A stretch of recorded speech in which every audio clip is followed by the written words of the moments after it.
is the Tone Trickster.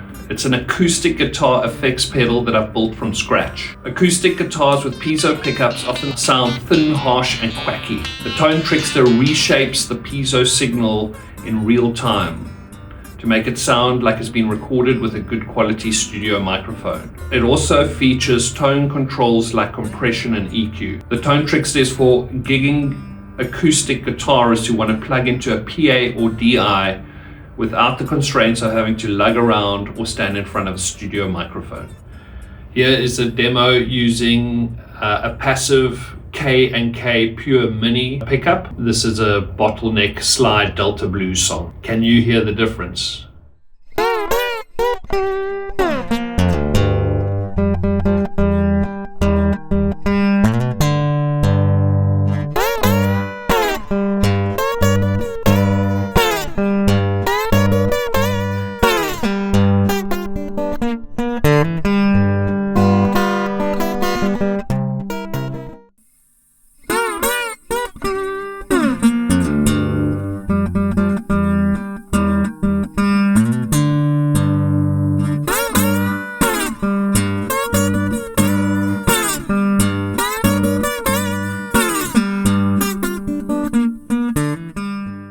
The guitar signal originates at the piezo, which is typically installed under the saddle or under the bridge of your guitar, and that flows out of the guitar along a wire through a jack, a TS or TRS jack. The signal then flows still analog into a JFET buffer. It's an electronic component which converts or strengthens the signal, allowing it to be used, but without sucking out the tone. And that strengthened signal then is passed through to this module here, which is an analog to digital converter, and passes it to the Raspberry Pi Pico over clock wires. It is using a protocol called I2S, which is for passing high quality audio between modules in digital form. The Raspberry Pi Pico is the brain. That's where the actual signal processing happens. Processes like convolution and compression and EQ are performed on the digital signal, and the digital signal is then passed back to the codec, which also converts the digital back to analog. And that analog signal is then passed through this output jack and back to a studio mixer or a DI or a PA system. Before any of the magic can happen, the sound that the guitar produces has to be converted into numbers.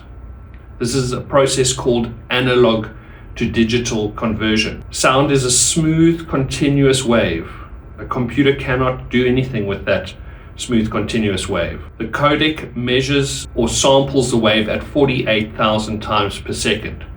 Each measurement is just a number. Once the audios become numbers, we can do things to the signal that we cannot practically do with an analog circuit. We can apply a microphone's exact fingerprint to that audio, for example. We can perform hundreds of precise calculations per sample, perfectly predictable and tweakable in firmware. With an analog circuit, we can color sound. With mathematics, we can reshape that sound entirely. That is the leap that digital buys us. Every microphone, room, and speaker has a sonic fingerprint. Convolution is the mathematical process that stamps one sound's fingerprint onto another's. I captured the difference between how a piezo pickup hears my guitar and how a studio microphone hears the guitar. The Tone Trickster pedal then applies that difference to every sample live in real time to the audio stream. To make the sonic fingerprint, I recorded the same guitar at the same time in two ways: straight off the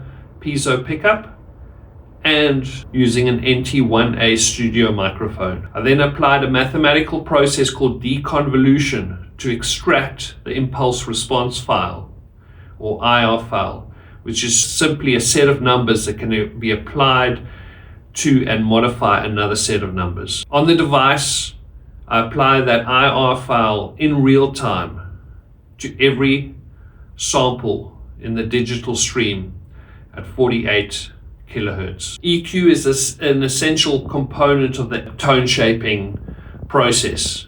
It emphasizes or de-emphasizes certain frequencies within the audio stream. For example, if you want to emphasize the bass in a passage or scoop out the mids, you would use EQ. Compression is the process of evening out the energy within a stream of audio. For example, the softer, quieter, finger-picking passages can be brought more forward within the mix, or the hard strumming a little bit down in the mix so as to even out the energy.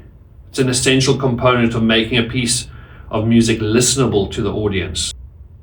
While applying an impulse response file to the audio stream shapes the character of the audio, EQ and compression make the audio more listenable and gig ready. Processes like convolution, EQ, and compression happen to the numbers of an audio signal or the digital signal, but an amp or our ears or a PA only speak analog. So the last step is to convert that stream of numbers back into a smooth continuous voltage. The signal now goes out carrying the studio microphone character printed onto it. Building the Tone Trickster, I've encountered a number of very interesting challenges. The first version ran on the original Raspberry Pi Pico RP2040.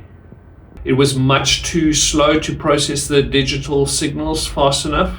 It was about 36% over the real-time budget, which is about 10 milliseconds. And the reason for that is the convolution uses floating point maths, and the first version of the Pico doesn't have an FPU unit. Recently, the Raspberry Pi Pico 2 has been released, and that does feature a floating point unit.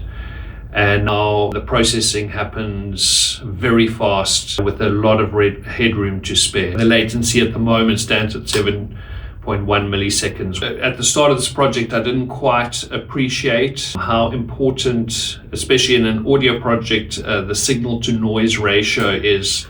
And that's really the difference between your signal and your noise floor. And that actually, once you get to a point, you realize that that's a thread through the whole project, and you're going to be continuously working at improving that. And it's a layered problem. Like, there are definite steps you can take that improve it a little bit, and then those layered together actually get it up to a level where it makes the pedal usable. So just very briefly, the journey was with the breadboard phase. We started out at like minus 46 decibels signal to noise ratio, very unacceptable. I wondered whether even continuing the project would be worth it. But the first prototype already, you could start to hear clear guitar signal come through at around 10 dB. The first prototype didn't have a ground plane. The clock wires were unshielded, but at least the traces or wires were much shorter, so you got a little bit less crosstalk. Now the second prototype, I've actually got a ground plane introduced. I've got my digital and analog wires very separated, and also my digital and analog on a different plane. So there's a ground plane separating them from the clock wires, and I've shielded those clock wires. And it makes a massive difference in getting around 30 dB SNR or signal to noise ratio there. So it's very satisfying to get to a point where I can even perform with the pedal. There's a slight hiss, but you can clearly hear the guitar signal through that, and the hiss is hardly off-putting at all. And I believe with printed PCB, I could get to a point of hopefully maybe 80 dB signal to noise ratio, but let's see. I recently used the pedal at a live open mic evening at the House of Machines in Cape Town. Here's a demo of the pedal being used with a Heel Country blues song. This is using an active pickup. Can you hear the difference?